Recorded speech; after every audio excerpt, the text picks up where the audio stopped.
Assalamualaikum warahmatullahi wabarakatuh. Perkenalkan, nama saya Erni Widiawati dengan NIM R1C121004. Di sini saya akan menjelaskan mengenai tugas UAS dari geodinamika pantai yang berjudul Morfologi Pantai Berpasir Pantai Pudonggala. Pantai berpasir adalah pantai yang didominasi oleh hamparan pasir, batu kerikil, hancuran karang, dan cangkang biota laut. Pasir di pantai berasal dari pelapukan dan penghancuran bebatuan, serta pecahan makhluk bercangkang dan karang yang tertahan oleh gelombang. Untuk ciri pantai berpasir antara lain, yang pertama terkena gelombang air laut secara terus-menerus, yang kedua angin kencang di siang hari, yang ketiga matahari terik, yang keempat ombak sering menggulung. Untuk pantai berpasir sendiri juga merupakan salah satu penyusun wilayah pesisir. Di pantai berpasir terdapat organisme hidup yang beradaptasi dengan lingkungan pesisir, seperti ikan, terumbu karang, dan biota laut lainnya. Yang berikutnya, proses terbentuknya pantai berpasir ada 3. Yang pertama itu pelapukan dan erosi batuan.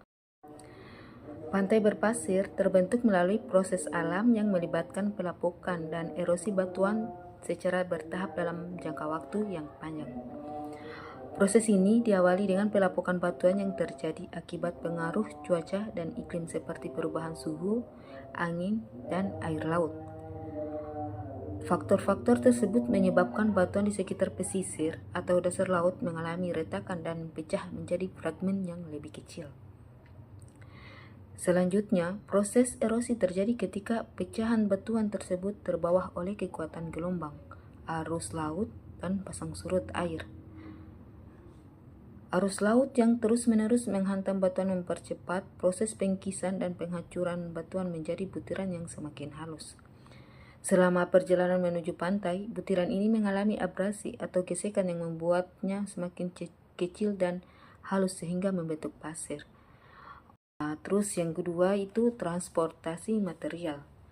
Untuk pantai berpasir terbentuk melalui proses transportasi material yang terjadi akibat pergerakan alami air laut, seperti gelombang, arus laut, dan pasang surut. Proses ini dimulai ketika material berupa pecahan batuan mineral dan sisa organisme laut seperti cangkang dan terumbu karang terlepas dari sumbernya akibat pelapukan dan erosi di wilayah pesisir atau dasar laut. Material tersebut kemudian terbawa oleh arus laut yang terus bergerak mengalami proses abrasi atau gesekan yang membuat butiran menjadi semakin halus. Gelombang yang datang dengan energi berbeda mempengaruhi seberapa jauh material dapat dipindahkan sebelum diendapkan. Material yang lebih berat cenderung menghadap lebih dekat dengan sumbernya, sementara material yang lebih halus dapat terbawa lebih jauh. Yang ketiga yaitu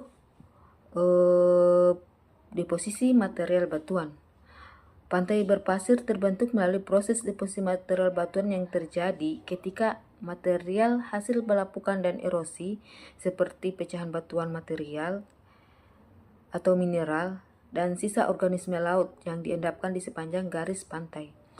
Proses ini dimulai ketika material batuan yang terlepas dari sumbernya seperti tebing pesisir atau dasar laut terbawa oleh arus laut dan gelombang dalam jangka waktu yang panjang.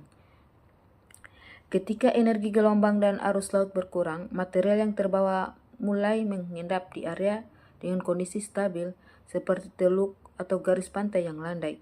Butiran pasir yang lebih berat akan mengendap lebih terdahulu, sementara partikel yang lebih halus dapat terbawa lebih jauh sebelum akhirnya terakumulasi.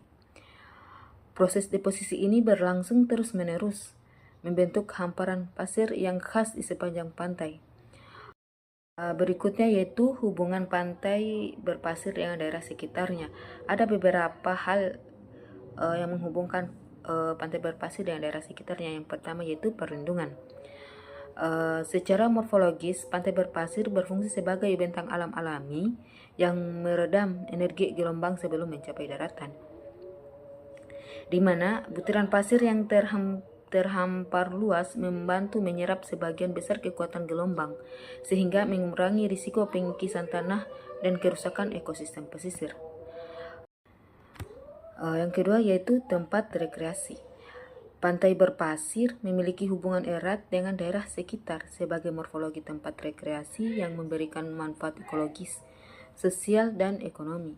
Secara morfologis, pantai berpasir dengan hamparan pasir yang luas dan landai menciptakan area yang nyaman dan aman untuk berbagai aktivitas rekreasi seperti berjemur, bermain pasir, berenang, hingga olahraga pantai seperti voli dan selancar.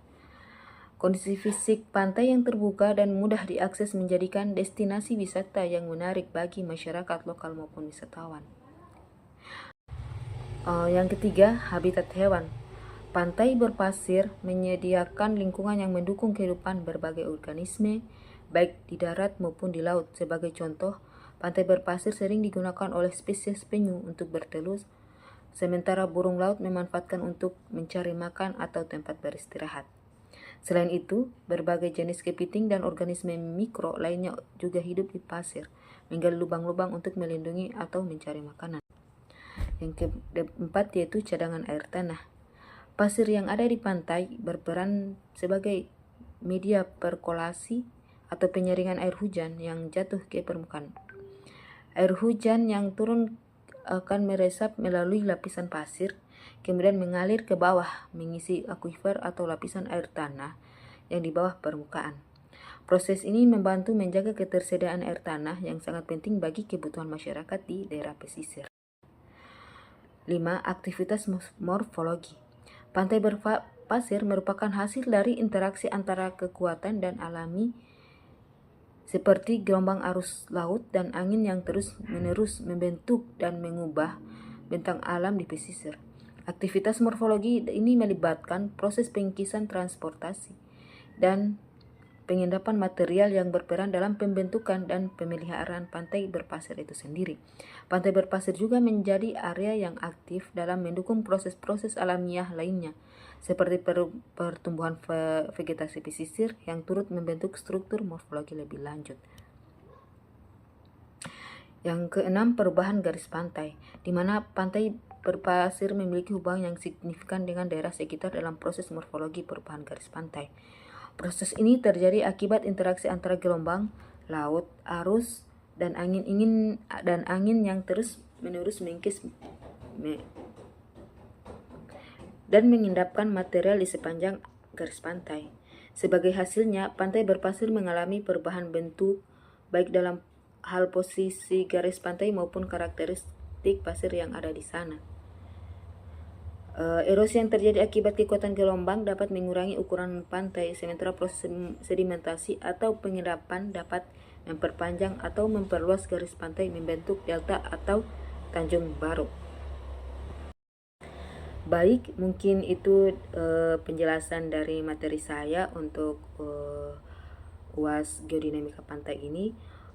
Kurang dan lebihnya mohon dimaafkan. Billahi taufik wal hidayah. Wassalamualaikum warahmatullahi wabarakatuh.